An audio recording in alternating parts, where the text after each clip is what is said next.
انسانوں کی ایک بیماری کی طرف اشارہ کیا اور اس کا علاج بھی اسی آیت میں بتایا۔ بیماری کیا ہے کہ تم دنیاوی زندگی کو ترجیح دیتے ہو، ہر چیز میں تمہارے نظر کے سامنے دنیا ہی ہوتی، ہر چیز میں دنیا ہی کی کامیابی تمہیں نظر آتی، اس میں یہ فائدہ ہوگا، اس میں یہ نقصان ہوگا، اس کا یہ نفع ملنے والا ہے، اس سے یہ نقصان ہونے والا ہے۔ ہر چیز میں جو کام کرتے ہو تو اس میں جو فائدہ، انسان کوئی بھی عقل مند کوئی کام کرتا ہے تو کسی نہ کسی فائدہ کے پیش نظر کام کرتا ہے، لیکن عقل مند انسان وہ ہے جو اصل فائدہ، ہمیشہ کا فائدہ سوچے۔ لیکن تمہاری خرابی کیا ہے، تمہارا نقصان کیا ہے کہ تم صرف دنیاوی زندگی کو ترجیح دیتے ہو، ہر چیز میں صرف تمہاری دنیا کی کامیابی کی طرف تم دیکھتے ہو اور آخرت کی کامیابی کی طرف تم نظر نہیں رکھتے کہ یہ کروں گا تو یہ فائدہ ہوگا، یہ کرنے سے یہ فائدہ ہوگا، یہ کرنے سے یہ نقصان ہوگا۔ تو فائدہ اور نقصان جو تم دیکھتے ہو تو وہ دنیا کا فائدہ اور دنیا کا نقصان دیکھتے ہو، آخرت میں اس کا کیا فائدہ ہونے والا ہے، آخرت میں اس سے کیا نقصان ہونے والا ہے، اس کی طرف تمہاری نظر نہیں جاتی۔ یہ بیماری ہے تمہارے اندر کہ تم دنیاوی زندگی کو ترجیح دیتے ہو، حالانکہ کیا ہے والآخرۃ خیر وابقیٰ، حالانکہ آخرت کی زندگی زیادہ بہتر ہے اور زیادہ دیر پا ہے۔ یعنی یہ علاج بھی بتایا کہ تمہارے اندر بیماری یہ ہے کہ تم دنیاوی زندگی کو ہر وقت ترجیح دیتے ہو، لیکن تمہیں کرنا کیا چاہیے تھا؟ تمہیں یہ چاہیے تھا کہ تم دنیاوی زندگی کے بجائے ہر چیز میں تم دیکھتے کہ آخرت میں ہمارا حصہ، آخرت میں ہمیں کیا فائدہ ملنے والا ہے، آخرت میں اس سے ہمارا کیا نقصان ہوگا اس عمل سے، یہ تمہیں دیکھنا چاہیے تھا، لیکن تم اس کو نہیں دیکھتے۔ تو تم علاج یہ کہ تم دنیاوی زندگی کی طرف زیادہ دھیان دینا چھوڑو، اصل زندگی جو ہے، جو ہمیشہ کی زندگی ہے، وہ آخرت کی زندگی ہے، اس زندگی کی طرف توجہ دو، اس زندگی کی طرف دھیان دو۔ یہ تمہارا علاج ہے، اس لیے کہ تم دیکھو کہ جس زندگی کے لیے تم اتنی کوششیں کرتے، اتنی پریشانی اٹھاتے اور نہ جانے کتنی مشقتیں برداشت کرتے، تھوڑا ذرا سوچ کر دیکھو کہ یہ زندگی کتنی دن کی زندگی ہے، کتنے دن یہ ہم زندہ رہنے والے ہیں، اتنی پریشانیاں تو اٹھا رہے ہیں، اتنے دکھ کر رہے ہیں اور اتنی تکالیف کو ہم برداشت کر رہے ہیں، یہ آخر کتنی دنوں کے لیے ہم کر رہے ہیں؟ اس کا یہ کامیابی ہماری کتنی دن تک باقی رہے گی، اور اس کے علاوہ جو زندگی ہے وہ زندگی کیا ہے، اس میں کتنے دن تک رہنا ہے اور اس میں کیا معاملہ ہونے والا ہے، اس کی طرف توجہ دینی چاہیے کہ یہ تھوڑے دنوں کی زندگی ہے، 50 سال، 60 سال، 70 سال کی زندگی ہے، اور بعد والی جو زندگی ہے وہ ہمیشہ کی زندگی ہے۔ یہ دنیا کا معاملہ یہ کہ دنیا اچھی زندگی بھی نہیں اور زیادہ دیر تک بھی باقی رہنے والی نہیں، اس کے مقابلے میں جس زندگی کو تم اگنور کر رہے ہو، جس زندگی کی تم فکر نہیں کر رہے ہو، وہ زندگی زیادہ بہتر بھی ہے اور زیادہ باقی رہنے والی بھی زندگی ہے۔ تو اس زندگی کو چھوڑ کر تم اس زندگی کے پیچھے پڑے ہو، ہر چیز میں تمہارے پیش نظر تمہارے سامنے یہی زندگی دنیاوی زندگی ہے، حالانکہ ہونا یہ چاہیے تھا کہ اس ساری زندگی جو ختم ہونے والی ہے، جس میں پریشانیاں ہیں، جس میں تکالیف ہے، اس کے بجائے تمہیں اصل توجہ آخرت کی طرف دینی چاہیے، جو خیر بھی ہے اور ابقا بھی ہے۔ والآخرۃ خیر وابقیٰ، آخرت کی زندگی زیادہ بہتر بھی ہے اور زیادہ پائیدار بھی ہے۔ دیکھو یہ دنیا میں کوئی بھی کامل خوشی نہیں پا سکتا، دنیا کا کوئی بھی انسان پورے مکمل طریقے سے خوش نہیں ہو سکتا، یہ دنیا جگہ ہی ہے پریشانی کی، ایسا ہو ہی نہیں سکتا کہ کوئی کسی انسان کو پوری خوشی اس زندگی میں حاصل ہو جائے، یہ دنیا ایسی ہے ہی نہیں، چاہے جتنا بھی تم کوشش کر لو، جتنی بھی محنتیں کر لو، یہ دنیا میں تم ساری خوشی کو حاصل نہیں کر سکتے۔ ہو سکتا ہے کہ آپ کو لگے کہ فلاں کے پاس بہت پیسہ ہے، فلاں کے پاس بہت نوکر چاکر ہے، فلاں کے پاس بہت ساری کار ہے، بہت سارے پیسے ہیں، بڑی بڑی بلڈنگیں، وہ بہت خوش ہوگا، لیکن آپ جا کر ان سے پوچھو کہ ان کا کیا عالم ہے، وہ بھی اندرونی پریشانی سے وہ گزر رہا ہوتا ہے۔ بظاہر تو آپ کو لگتا ہے کہ زندگی گزارتا ہوگا، لیکن معلوم کریں آپ کہ ان کو سونے کے لیے نیند کی گولی کھانی پڑتی ہے۔ معلوم یہ ہوا کہ دنیا ایسی ہے ہی نہیں، دنیا ایسی بنائی نہیں گئی کہ اس میں ساری پریشانی، ساری خوشی اس دنیا میں حاصل ہو جائے۔ ایسا ممکن ہی نہیں ہے، ایسا پاسبل ہی نہیں اس دنیا میں کہ کوئی انسان ساری خوشی اس دنیا میں حاصل کر لے، ایسا ہو ہی نہیں سکتا۔ اب چاہے جتنی بھی کوشش کر لے، جتنا مال جمع کر لے، اس دنیا میں ساری خوشی حاصل نہیں ہو سکتی۔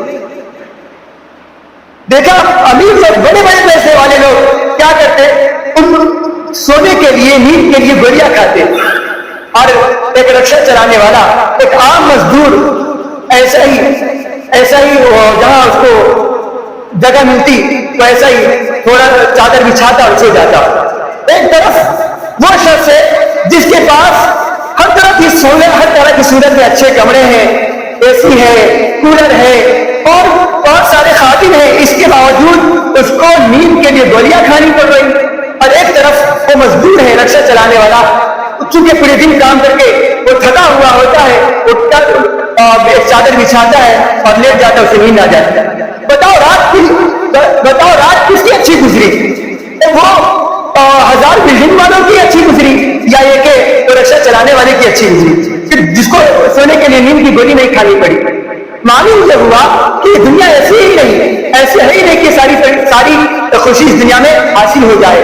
اگر دنیا ایسی بنی ہوتی کہ ساری خوشی کسی کو مل جائے، اگر ساری خوشی کے حقدار اگر کوئی انسان ہوتا، اگر ساری خوشیوں کا حقدار کوئی انسان ہوتا تو وہ حضرات انبیاء کرام علیہم السلام کی ذات ہوتی۔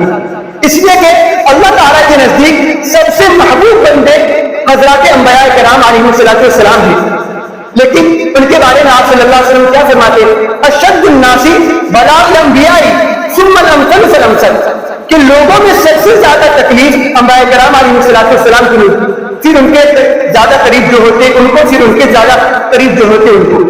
تو دنیا میں اللہ تعالیٰ کے سب سے محبوب بندے کو سب سے زیادہ تکلیف ہو رہی، معلوم یہ ہوا کہ دنیا یہ خوشی کی جگہ ہی نہیں، دنیا سکون کی جگہ ہی نہیں۔ اللہ تعالیٰ نے تین عالم بنائے انسانوں کے لیے۔ ایک ایسی دنیا ہے جس میں خوشی خوشی ہے، اس میں تکلیف نام کی کوئی چیز نہیں۔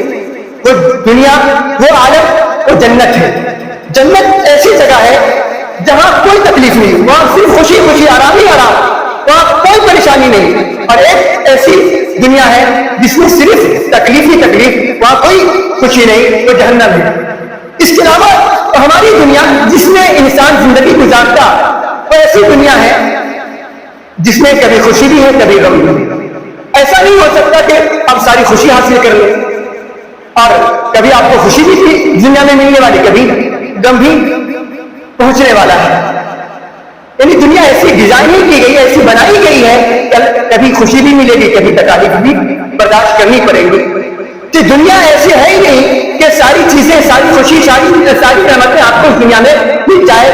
تو اس دنیا کو ترجیح دینے کا کیا مطلب؟ کیوں نہ ایسی دنیا کو ترجیح دی جائے، کیوں نہ ایسی جگہ کو ترجیح دی جائے جہاں کی خوشی ہمیشہ کی خوشی ہے، جہاں کوئی تکلیف نہیں۔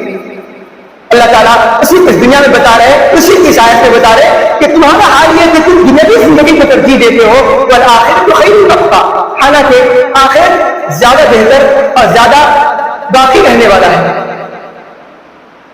تو جو فانی دنیا ہے اس کے پیچھے، اس کو چھوڑ کر تمہیں فکر کرنی چاہیے آخرت کی زندگی کی۔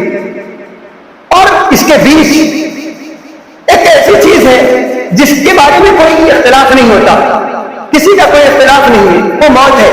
ہم جس زندگی میں جس دنیا میں ہم زندگی گزار رہے ہیں، ایسی دنیا ہے کہ اس میں موت آئے گی ہی آئے گی، اس میں کسی کا کوئی اختلاف نہیں ہے۔ چاہے انکار کرنے والوں نے خدا کا انکار کر دیا، انکار کرنے والے نے سب کا انکار کر دیا، سب کچھ کا انکار کر دیا، لیکن موت کا انکار کوئی نہیں کر سکتا۔ اور موت ایک ایسی چیز ہے، اس کو ٹال بھی کوئی نہیں سکتا، اور اس کا پتہ بھی نہیں کوئی لگا سکتا۔ دنیا اتنی ترقی کر گئی کہ آج انسان مصنوعی انسان بن گئے، آرٹیفیشل انسان بن گئے، لیکن جو سائنسداں یہ بنا رہے ہیں ان سے آپ پوچھیں کہ سامنے جو انسان بیٹھا ہے، آپ کے سامنے جو بول رہا ہے، پتا اس کو موت کب آئے گی؟ ظاہر کو نہیں بتا سکتا۔ یہ ایسی حقیقت ہے، یہ ایک ایسا کڑوا گھوٹ ہے جس کو ہر انسان کو پینا پڑے گا، اور اچانک کب یہ بھی کسی کو معلوم نہیں. ایک مجذوب بزرگ گزرے ہیں بہت مشہور، بہلول دانا اس کو لوگ کہتے ہیں. ہارون رشید کے زمانے میں یہ بزرگ گزرے. چونکہ یہ عجیب عجیب باتیں کرتے تھے تو اسی وجہ سے لوگ ان کو مجذوب کہتے تھے. ہارون رشید نے ان کو ایک دن اپنے دربار میں بلایا اور کہا، ایک چھڑی دی اور کہا کہ یہ چھڑی اس انسان کو دے دینا جو اس دنیا میں سب سے زیادہ بیوقوف ہو. تم سے زیادہ بیوقوف ہو، سب سے زیادہ بیوقوف ہو، اس کو یہ لکڑی دے دینا. وہ بہلول دانا اس لکڑی کو لے گئے، اپنے پاس رکھے.